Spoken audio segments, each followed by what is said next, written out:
আমাদের যারা আমাদের ডান দিকে যে রেজিস্টার রয়েছে ছেড়ে দিয়ে হারাবে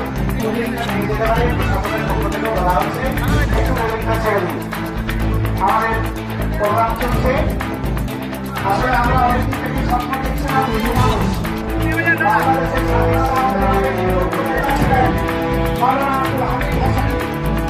আমরা আমাদের ভাষাকে দেখতে চাই। আর আজকে সমাপ্তমান করে দিল।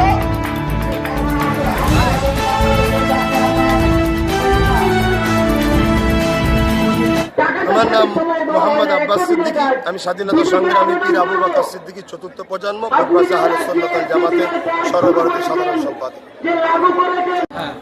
তাদের মধ্যে আমরা কাজ করে থাকি। এখানে জলসাটা হচ্ছে আর এটা কি মেসেজ দিতে চাই তাদেরকে।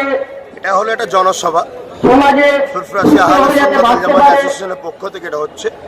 এই ধরনের কাজের সঙ্গে আমরা একটাই মেসেজ, এক কথাই আমরা সমাজে কাজ করে থাকি।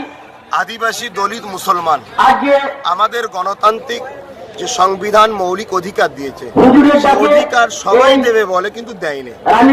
আজ ফুরফুরাশি আহলে সুন্নাত ওয়াল জামাত এই অধিকার আদায়ের লক্ষ্যে আমরা বর্তমান রাজ্য সরকার সহ বিশেষ করে কেন্দ্রে যে জালিম সরকার আজকে বসেছে, দলিত আদিবাসী মুসলমানদেরকে যেভাবে বিভিন্ন বাহানায় কখনো লাভ জিহাদ, কখনো গোরক্ষা, কখনো বিভিন্ন ভাবে যে হত্যা করছে, হত্যাকে বড় ধিক্কার জানিয়ে এবং এই জালিম সরকার যে আজকে দেশের সম্পত্তিকে লুটে নিয়ে চলে যাচ্ছে এবং এই যে দেশের অর্থ আর্থিক সামাজিক ব্যবস্থাকে নষ্ট করছে এবং 2 কোটি করে চাকরি দেবে বলেছিল, আজকে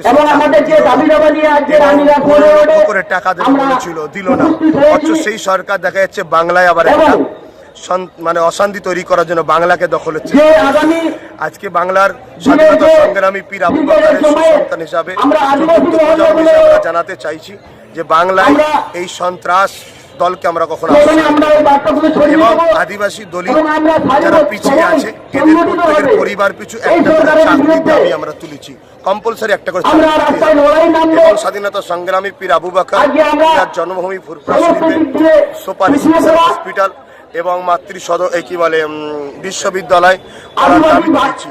এই জন্য সুপার স্পেশাল হসপিটালের দাবি করেছি। ফুরফুরা শরীফে প্রতি বছরে 2.5 থেকে 3 কোটি করে মানুষ আসে, সেখানে হসপিটালের প্রয়োজন আছে এবং বর্তমান আমাদের বাংলা জিনিস উনি যথেষ্ট দরদ দেখিয়েছিলেন মুসলমানদের জন্য, কিন্তু আমি চাইছি মুখে শুধু আমরা এখন এখানে এসে তার বিরোধী করছি তা না, তাকে সজাগ করাচ্ছি।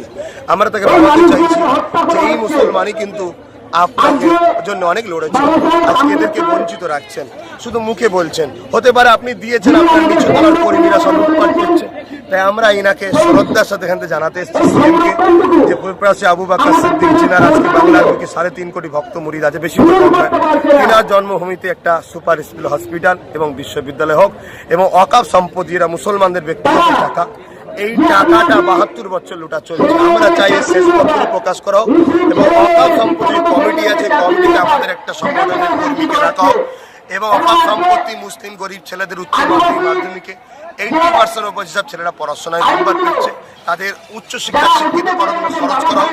যেসব মেয়েরা গরিব বিয়ের সাথে জন্য বাপেরা পয়সা দিতে পারছে না, তার সম্পত্তির টাকা দেওয়া হোক এবং যেসব গরিবদের চিকিৎসার জন্য মারা যাচ্ছে তাদেরকে এই অর্থ সম্পত্তির চিকিৎসা করা হোক।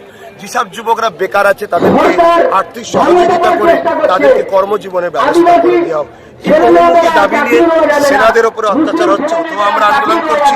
আজকে বড় দুঃখ, আমাদের বড় লজ্জা, এত বিশাল ভারতবর্ষে আজকে সেনারা জান দিয়ে কোথা বড় পেয়ে কোথা রৌদ্রে তারা নিজের জান কোরবান করে দেশকে বাঁচাচ্ছে। আজকে আমার দেশে কেন্দ্রে এমন জালিম সরকার এসছে, আমার দেশের সেনাদের ঠিক মতো খেতে দেয় না, তাদের খাদ্যর টাকাও লুটপাট করছে। আহলে সুন্নাত ওয়াল জামাত দাবি তুলছে, তাম ভারতবাসীর উপরে আশা রাখছি আগিয়ে আসুন, আমরা আমাদের নিজেদের একবেলার খাওয়াকে বন্ধ করে দিয়ে আমরা আমাদের দেশের রক্ষক, আমাদের ভাই, আমাদের বন্ধু, আমাদের জান সেনাদের আমরা খাওয়াতে চাই। সেনাদের অত্যাচারকে বন্ধ করতে হবে, এটা আমাদের দাবি। সাথে সাথে আজকে আমার দেশে নারীদের উপরে বহুত অত্যাচার হচ্ছে। আজকে কেন্দ্রীয় সরকার বলছে বেটি বাঁচাও বেটি বাঁচাও, অথচ এই সরকারে আমাদের সবচেয়ে বেশি নারীদের উপরে অত্যাচার হচ্ছে, যেটা ভাষায় বলতে পারছি না। ইউপিতে পূজা বোনটাকে পুড়িয়ে দিল, কাশ্মীরে আমার আশিবা বোনটাকে পুড়িয়ে দিল। আমি ধর্মস্থানের নাম তুলছি না কেন, যারা ধর্মকে খারাপ লাগাইলে তারা দোষী, ধর্মকে খারাপ বলে ইসলামাই শিখাইনে। আজকে এইভাবে যে নারীদের উপর অত্যাচার চলছে, আজকে প্রকৃত নারী বিরোধী হয় কোন সরকার, আহলে সুন্নাত ওয়াল জামাতের দাবির সাথে সাথ দিক। প্রতি বছরে 1 কোটি নারীকে মায়ের পেটে পুড়িয়ে তাকে ওই মেডিসিন দিয়ে মারা হচ্ছে মায়ের পেটে, ওটা বন্ধ করো। আজকে পণের জ্বালায় 60,000 নারীকে পুড়িয়ে মারা হচ্ছে, ওটা বন্ধ করো। 2 কোটি নারী আমার ভারতবর্ষে দেহ বিক্রি করছে, কম বেশি টাকা বলছে।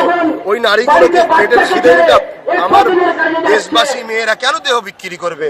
আজকে আমার ভারতবর্ষের সংস্কৃতি এটা, ভাই ইনকাম করবে বোন খাবে, স্বামী ইনকাম করবে স্ত্রী খাবে, ছেলে ইনকাম করবে মা খাবে। আহলে সুন্নাত ওয়াল জামাত এখান থেকে চ্যালেঞ্জ দিচ্ছে, বিজেপি সরকারকে চ্যালেঞ্জ দিচ্ছে, যদি প্রকৃত নারী বিরোধী হও আসো হাত মেলাও, আমরা 1 লক্ষ নারীর ব্যবস্থা নেবো যাদের পেট চালাবার জন্য আমার বোনেদেরকে দেহ বিক্রি করতে দেবো না। এটা আমরা চ্যালেঞ্জ দিচ্ছি, আগিয়ে যাচ্ছি, এটা আমাদের দাবি।